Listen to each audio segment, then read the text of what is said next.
11 मार्च रोजी हिंदवी स्वराज्याचे दुसरे छत्रपती आणि ज्यांना या महाराष्ट्रातील सर्व जनता ठाकले धनी म्हणते असे धर्मवीर छत्रपती संभाजी महाराज यांचा बलिदान दिन आहे। या संगमेश्वर तालुक्याला छत्रपती संभाजीराजांच्या आयुष्यातले शेवटचे दिवस त्यांचं वास्तव्य या तालुक्यामध्ये राहिलं आणि ते या कसबा या ठिकाणी आहे।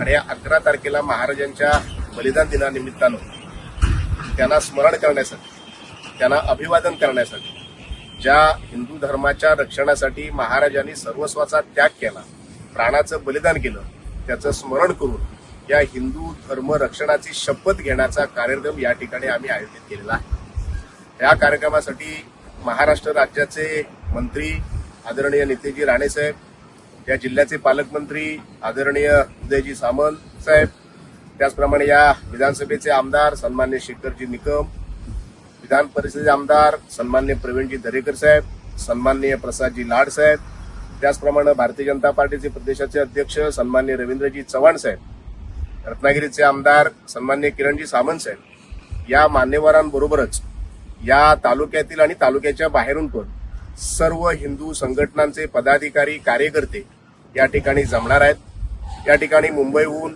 एक पूर्णपणे महाराजांच्या जीवनावर आधारित असा 1.5 तासाचा कार्यक्रम आयोजित केलेला आहे आणि तो कार्यक्रम पूर्ण झाल्यानंतर इथून सर्वजण चालत कसबा येथील महाराजांच्या पूर्णाकृती पुतळ्याजवळ जाऊन त्यांचं दर्शन घेतील। त्या ठिकाणी त्यांची महाआरती होईल आणि हिंदू धर्म रक्षणाची शपथ घेऊन मग हा कार्यक्रम संपेल।